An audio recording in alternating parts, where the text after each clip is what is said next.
ہر حاضر شخص پر 3 لپ مٹی ڈالنا مستحب ہے۔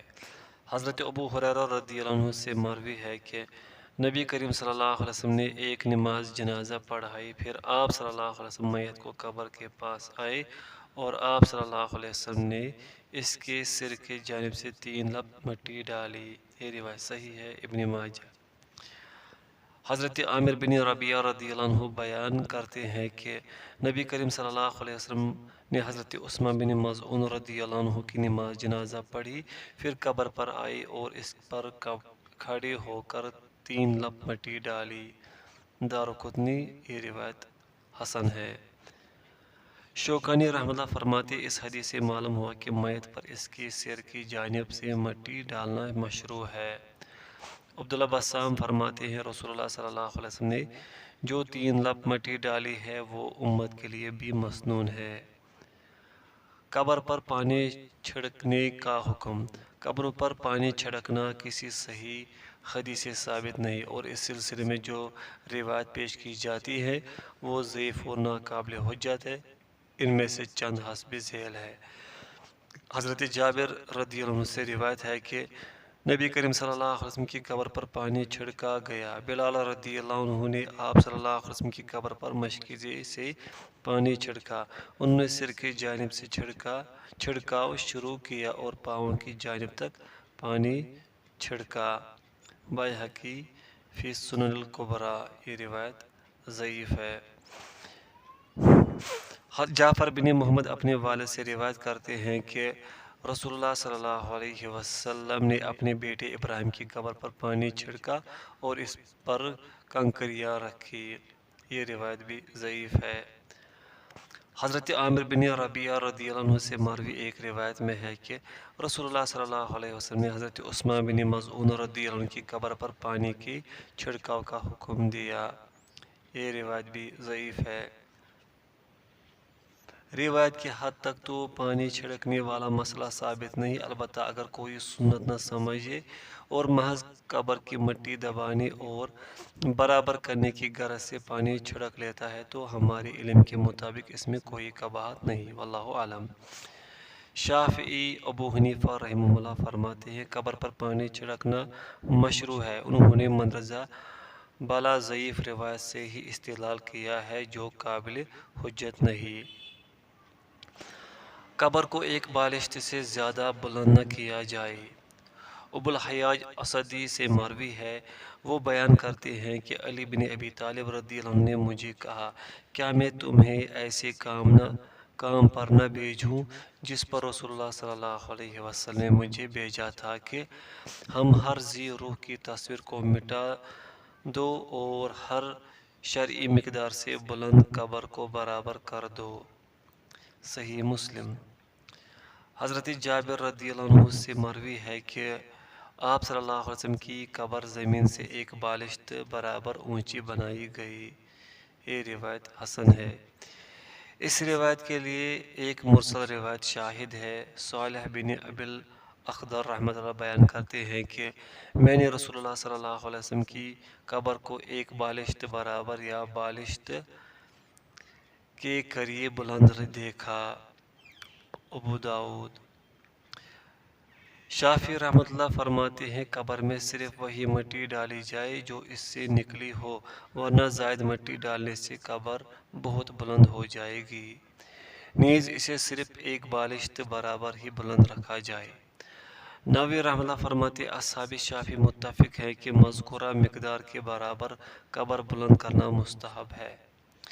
عبداللہ بسام رحمۃ اللہ فرماتے قبر کو زمین سے بالشت برابر بلند رکھا جائے تاکہ اسے پہچانا جا سکے۔ البانی رحمۃ اللہ فرماتے ہیں قبر کو تھوڑا سا بلند رکھا جائے، یعنی ایک بالشت برابر، اور قبر کو زمین کے برابر نہ کیا جائے۔ دکتور وہبہ زحیلی فرماتے ہیں قبر کو صرف بالشت برابر بلند کیا جائے تاکہ پہچان ہو سکے کہ یہ قبر ہے۔ اس کی تائید اس روایت سے بھی ہوتی ہے جس میں مذکور ہے کہ قاسم بن محمد رحمۃ اللہ نے نبی صلی اللہ علیہ وسلم اور آپ کے دو ساتھیوں یعنی حضرت ابوبکر اور حضرت عمر رضی اللہ عنہما کی قبروں کو اس حالت میں دیکھا کہ نہ بلند تھی اور نہ ہی زمین کے ساتھ ملی ہوئی تھی۔ ابو داود۔ قبر کو کوہان نما بنانا مستحب ہے۔ حضرت سفیان تمار رضی اللہ عنہ سے مروی ہے کہ انہوں نے نبی کریم صلی اللہ علیہ وسلم کی قبر کو کوہان نما بنی ہوئی دیکھی۔ بخاری۔ قبر میں میت سے سوال کیا جاتا ہے۔ حضرت انس بن مالک رضی اللہ عنہ سے روایت ہے کہ رسول اللہ صلی اللہ علیہ وسلم نے فرمایا کہ جب آدمی کو اس کی قبر میں داخل کیا جاتا ہے اور جنازے میں شریک اس کے ساتھی واپس لوٹ جاتے ہیں تو ابھی وہ ان کے جوتوں کی آواز ہی سن رہا ہوتا کہ دو فرشتے منکر اور نکیر اس کے پاس آ جاتے ہیں، وہ اسے بٹھا کر پوچھتے ہیں اس شخص یعنی محمد صلی اللہ علیہ وسلم کے بارے میں تو کیا عقیدہ رکھتا ہے؟ مومن تو کہے گا کہ میں گواہی دیتا ہوں کہ آپ صلی اللہ علیہ وسلم اللہ کے بندے اور اس کے رسول ہیں۔ اس جواب پر اسے کہا جائے گا کہ تو یہ دیکھ اپنا جہنم کا ٹھکانہ، لیکن اللہ تعالیٰ نے اس کے بدلے میں تمہیں جنت میں ٹھکانہ دے دیا ہے۔ اس وقت اسے جنت اور جہنم دونوں ٹھکانے دکھائے جائیں گے، اور منافق و کافر سے جب کہا جائے گا کہ اس شخص کے بارے میں تو کیا کہتا تھا تو وہ جواب میں کہے گا کہ مجھے کچھ معلوم نہیں، میں وہی کہتا تھا جو لوگ کہتے تھے۔ پھر اسے کہا جائے گا نہ تو نے جانا اور نہ تو نے پڑھا۔ پھر اسے لوہے کی ہتھوڑے سے ایک ضرب لگائی جائے گی جس سے وہ ایسی اونچی آواز سے چیخے گا کہ اس کی آواز کو جن اور انسانوں کے سوا اس کے آس پاس کی تمام مخلوق سنے گی۔ بخاری و مسلم۔ تدفین کے بعد میت کے لیے استغفار اور ثابت قدمی کی دعا کرنی چاہیے۔ حضرت عثمان رضی اللہ عنہ سے مروی ہے کہ نبی صلی اللہ علیہ وسلم جب میت کے تدفین سے فارغ ہوتے تو اس پر ٹھہرتے اور فرماتے اپنے بھائی کے لیے بخشش طلب کرو اور اس کے لیے ثابت قدمی مانگو، یقیناً اس سے اب سوال کیا جا رہا ہے۔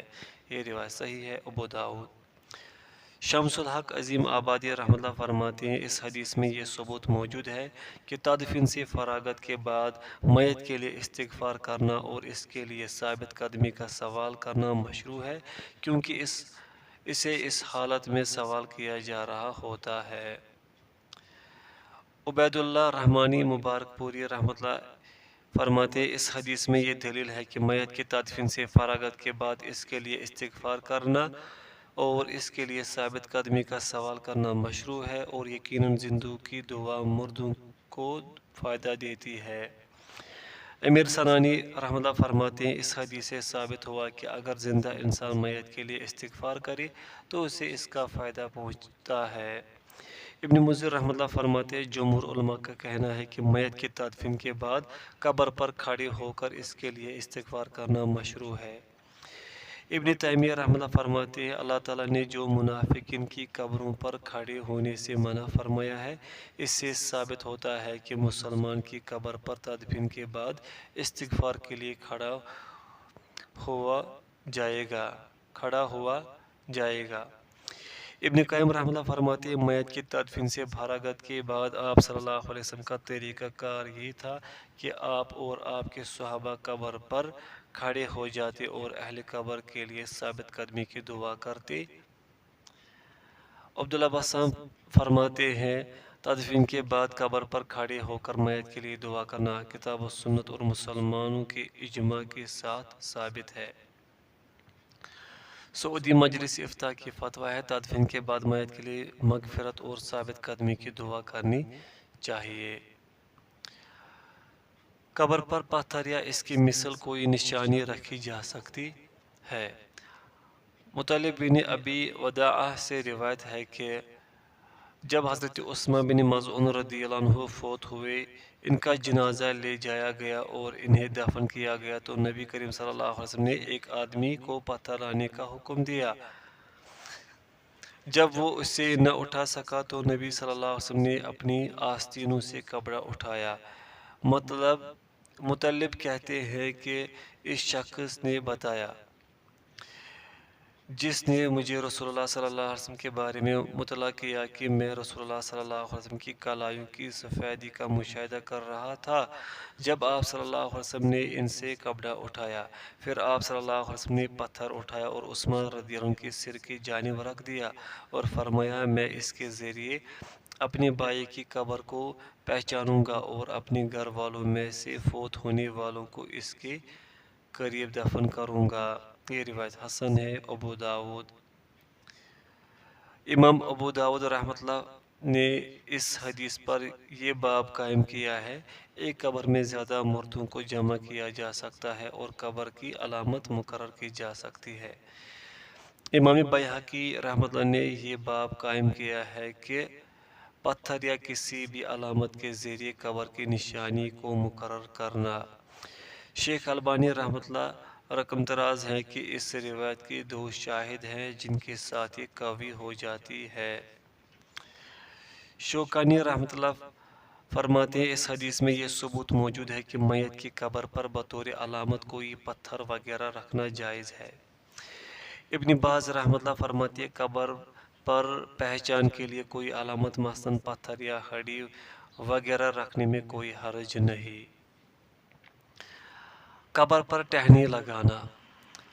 حضرت ابن عباس رضی اللہ عنہما نبی کریم صلی اللہ علیہ وسلم کے متعلق بیان کرتے ہیں کہ آپ صلی اللہ علیہ وسلم کا گزر ایسی دو قبروں پر ہوا جن پر عذاب ہو رہا تھا۔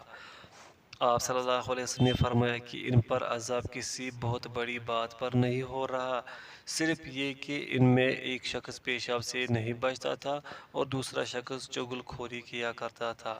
پھر آپ صلی اللہ علیہ وسلم نے کھجور کی ایک ہری ٹہنی لی اور اس کے دو ٹکڑے کر کے دونوں قبروں پر ایک ایک ٹکڑا گاڑ دیا۔ لوگوں نے پوچھا کہ اے اللہ کے رسول، آپ نے ایسا کیوں کیا؟ آپ صلی اللہ علیہ وسلم نے فرمایا کہ شاید اس وقت تک کے لیے ان پر عذاب کچھ ہلکا ہو جائے جب تک یہ خشک نہ ہو۔ بخاری و مسلم۔ امام بخاری رحمۃ اللہ علیہ رقم دراز ہے کہ حضرت بریدہ اسلمی رضی اللہ عنہ نے وصیت کی تھی کہ ان کی قبر پر دو شاخیں لگا دی جائے۔ علی بن عبدالعزیز الشبل تلمیذ ابن باز رحمۃ اللہ ٹہنی فرماتے ہیں ٹہنی لگانے والا عمل رسول اللہ صلی اللہ علیہ وسلم کے ساتھ خاص تھا۔ یہی قول درست ہے کیونکہ آپ صلی اللہ علیہ وسلم نے صرف ان قبروں پر ٹہنی گاڑی تھی جن کے متعلق آپ کو علم ہو گیا تھا کہ ان قبر والوں کو عذاب ہو رہا ہے۔ آپ صلی اللہ علیہ وسلم نے سب قبروں پر ٹہنی نہیں گاڑی۔ اگر قبر پر ٹہنی لگانا سنت ہوتا تو رسول اللہ صلی اللہ علیہ وسلم سب قبروں پر ٹہنی لگاتے۔ اسی وجہ سے خلفائے راشدین اور کبار صحابہ نے بھی ایسا کوئی کام نہیں کیا۔ اگر یہ عمل مشروع ہوتا تو وہ ضرور اسے اپناتے۔ البتہ جو حضرت بریدہ رضی اللہ عنہ نے وصیت کی تھی وہ ان کا اپنا اجتہاد تھا، اور اجتہاد میں خطا بھی ہو سکتی ہے اور درست گی بھی، اور درست موقف اسی کا ہے جس نے اس عمل کو ترک کر دینے کا کہا ہے، جیسے کہ ابھی پیچھے اس کی وضاحت کر دی گئی ہے۔ ابن باز رحمۃ اللہ فرماتے ہیں قبر پر ٹہنی لگانا جائز نہیں بلکہ بدعت ہے، کیونکہ رسول اللہ صلی اللہ علیہ وسلم نے دو قبروں پر صرف اس لیے ٹہنی لگائی تھی کیونکہ اللہ تعالیٰ نے آپ صلی اللہ علیہ وسلم کو اطلاع دے دی تھی کہ ان قبر والوں کو عذاب ہو رہا ہے، اور آپ صلی اللہ علیہ وسلم نے باقی قبروں پر ٹہنی نہیں لگائی، جس سے معلوم ہوا کہ قبروں پر ٹہنی لگانا جائز نہیں۔ سید سابق رحمۃ اللہ اسی کے قائل ہے۔ ابن عثیمین رحمۃ اللہ فرماتے ہیں ہمارے لیے قبر پر ٹہنی لگانا اس لیے جائز نہیں کیونکہ ہمیں نبی کریم صلی اللہ علیہ وسلم کے برخلاف یہ علم نہیں ہوتا کہ اس آدمی کو عذاب ہو رہا ہے۔ سعودی مجلس افتاء کی فتویٰ ہے نبی کریم صلی اللہ علیہ وسلم نے جو دو قبروں پر عذاب میں تخفیف کی غرض سے ٹہنی لگائی تھی وہ ایک خاص واقعہ ہے، اس کے لیے عموم نہیں ہے، اور وہ عمل رسول اللہ صلی اللہ علیہ وسلم کے ساتھ خاص تھا۔ میت کو کسی شرعی عذر کی بنا پر قبر سے نکالا جا سکتا ہے۔ حضرت جابر رضی اللہ عنہ سے مروی ہے کہ رسول اللہ صلی اللہ علیہ وسلم تشریف لائے تو عبداللہ بن ابی رئیس المنافقین کو اس کی قبر میں داخل کیا جا چکا تھا، لیکن آپ صلی اللہ علیہ وسلم کے حکم سے اسے قبر سے نکال لیا گیا۔ پھر آپ صلی اللہ علیہ وسلم نے اسے اپنے گھٹنوں پر رکھ کر اپنا لعاب دہن اس کے منہ میں ڈالا اور اپنا کرتا اسے پہنایا۔ اب اللہ تعالیٰ ہی بہتر جانتے ہیں، غالباً مرنے کے بعد منافق کے ساتھ ایسے سلوک کی وجہ یہ تھی کہ اس نے حضرت عباس رضی اللہ عنہ کو ایک قمیض پہنائی تھی۔ بخاری و مسلم۔ حضرت جابر رضی اللہ عنہ سے مروی ہے کہ میرے والد کے ساتھ قبر میں ایک اور صحابی دفن تھے، لیکن میرا دل اس پر راضی نہیں ہو رہا تھا، اس لیے میں نے ان کی لاش نکال کر دوسری قبر میں دفن کر دی۔ بخاری۔ البانی رحمۃ اللہ علیہ اسی کے قائل ہے۔ شوکانی رحمۃ اللہ فرماتی اس عمل کے جواز کے یعنی شوکانی رحمۃ اللہ اس عمل کے جواز کے قائل ہے۔ علی بن آدم اللؤلؤی فرماتے ہیں حاصل کلام یہ ہے کہ کسی ضرورت کے لیے میت کو تدفین کے بعد قبر سے نکالنا جائز ہے۔ تدفین سے پہلے میت کو کسی دوسرے شہر منتقل کرنے کا حکم۔ سعودی مجلس افتاء کی فتویٰ ہے، عہد نبی اور عہد صحابہ میں عملی سنت یہی تھی کہ وفات پانے والوں کو اسی شہر کے قبرستان میں دفن کیا جاتا جہاں وہ فوت ہوتے، اور شہداء کو اسی جگہ پر دفن کیا جاتا جہاں وہ شہید ہوتے۔ نیز کسی صحیح حدیث یا اثر سے یہ بات ثابت نہیں کہ کسی صحابی کو اپنے علاقے سے باہر منتقل کیا گیا ہو، لہذا کسی صحیح ضرورت یعنی شرعی عذر کے بغیر میت کو ایک شہر سے دوسرے شہر میں منتقل نہ کیا جائے۔ وفات سے پہلے اپنی قبر خود کھود لینا۔ البانی رحمۃ اللہ فرماتے ایسا کرنا درست نہیں، کیونکہ نہ تو نبی کریم صلی اللہ علیہ وسلم نے ایسا کیا اور نہ ہی صحابہ نے ایسا کیا۔ مزید برآں انسان کو یہ علم بھی نہیں کہ وہ کہاں فوت ہوگا، تاہم اگر اس سے آدمی کا مقصود موت کی تیاری ہو تو پھر یہ ایک مستحسن عمل ہوگا۔ ابن تیمیہ رحمۃ اللہ اسی کے قائل ہیں۔ 3 اوقات میں تدفین ممنوع ہے۔ حضرت عقبہ بن عامر رضی اللہ عنہ سے مروی ہے کہ 3 اوقات میں رسول اللہ صلی اللہ علیہ وسلم ہمیں نماز پڑھنے اور میت کو تدفین سے روکتے تھے۔ وہ یہ ہے: پوائنٹ فرسٹ، جب آفتاب طلوع ہو رہا ہو تاکہ بلند ہو جائے۔ پوائنٹ سیکنڈ، جب سورج نصف آسمان پر ہو تا وقت کہ ڈھل جائے۔ پوائنٹ تھرڈ، جس وقت سورج غروب ہونا شروع ہو۔ صحیح مسلم۔ ابن جبرین فرماتے ہیں ان اوقات میں میت کو دفن کرنا جائز نہیں۔ سلیم ہلالی فرماتے ان تینوں اوقات میں مردوں کو دفن کرنا جائز نہیں الا کہ کوئی ضرورت پیش آ جائے۔ رات کو دفن کرنے کا حکم۔ حضرت جابر رضی اللہ عنہ سے مروی ہے کہ رسول اللہ صلی اللہ علیہ وسلم نے فرمایا اپنے مرنے والوں کو رات میں دفن نہ کرو الا کہ تم اس کے لیے مجبور کر دیے جاؤ۔ یہ روایت صحیح ہے۔ ابن ماجہ۔ صحیح مسلم کی ایک روایت میں ہے کہ نبی کریم صلی اللہ علیہ وسلم نے رات کو دفن کرنے پر ڈانٹا ہے الا کہ نماز جنازہ پڑھ لی گئی ہو۔ معلوم ہوا کہ رات میں میت کو دفن کرنے کی ممانعت صرف اس گمان کی وجہ سے ہے کہ نماز جنازہ میں رات کے وقت لوگ کم تعداد میں شریک ہوں گے، لہذا اگر نماز جنازہ دن میں پڑھ لی گئی ہو لیکن کسی عذر کی وجہ سے رات کو دفن کرنا پڑے تو یہ ممنوع نہیں۔ جواز کی دلائل حسب ذیل ہے۔ حضرت ابن عباس رضی اللہ عنہما سے مروی ہے کہ رسول اللہ صلی اللہ علیہ وسلم نے رات کے وقت ایک آدمی کو اس کی قبر میں داخل کیا۔ یہ روایت حسن ہے۔ ابن ماجہ۔ امام بخاری رحمۃ اللہ رقم دراز ہے کہ حضرت ابوبکر رضی اللہ عنہ کو رات کے وقت دفن کیا گیا۔ حضرت علی رضی اللہ عنہ نے حضرت فاطمہ رضی اللہ عنہا کو رات کے وقت دفن کیا۔ ابن ابی شیبہ فتح الباری۔ شوکانی رحمۃ اللہ فرماتے ہیں مذکورہ احادیث اس بات کا ثبوت ہے کہ رات کے وقت دفن کرنا جائز ہے۔ جمہور اسی کے قائل ہے۔ حنفیہ، شافعیہ، حنابلہ کہتے ہیں رات کے وقت دفن کرنا مکروہ نہیں۔ ابن حزم رحمۃ اللہ فرماتے کسی مجبوری کے بغیر رات کو دفن نہ کیا جائے۔ البانی رحمۃ اللہ فرماتے ہیں رات کو دفن نہ کیا جائے اللہ کی کوئی مجبوری ہو۔ مسلمانوں کو کفار کے قبرستان میں دفن کرنے کا حکم۔ ابن باز رحمۃ اللہ فرماتے ایسا کرنا ہرگز جائز نہیں کیونکہ عہد نبی اور عہد خلفائے راشدین میں اہل اسلام نے کبھی ایسا نہیں کیا۔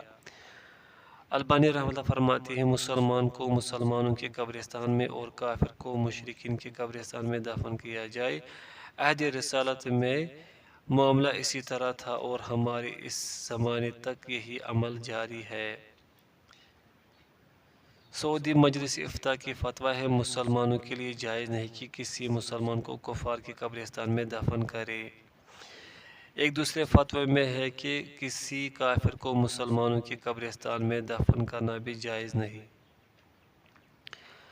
میت کو تابوت یا صندوق وغیرہ میں دفن کرنے کا حکم۔ سعودی مجلس افتاء کی فتویٰ ہے اگر ممکن ہو تو مسلمان میت کو نہ تو تابوت میں دفن کرنا چاہیے اور نہ ہی کسی صندوق وغیرہ میں۔ یہی مستون طریقہ ہے کیونکہ نہ تو نبی کریم صلی اللہ علیہ وسلم سے اور نہ ہی آپ صلی اللہ علیہ وسلم کے صحابہ سے منقول ہے کہ انہوں نے میت کو صندوق میں دفن کیا ہو اور خیر و بلائی ان کی اتباع میں ہی ہے۔ مزید برآں میت کو صندوق میں دفن کرنے میں کفار و دنیا دار اہل ثروت حضرات کی مشابہت بھی ہے، حالانکہ میت تو عبرت و نصیحت کا مقام ہے۔ لیکن اگر میت کو تابوت میں دفن کرنے کے بغیر کوئی چارہ ہی نہ ہو تو اللہ تعالیٰ کے ان فرامین کی وجہ سے کوئی حرج نہیں۔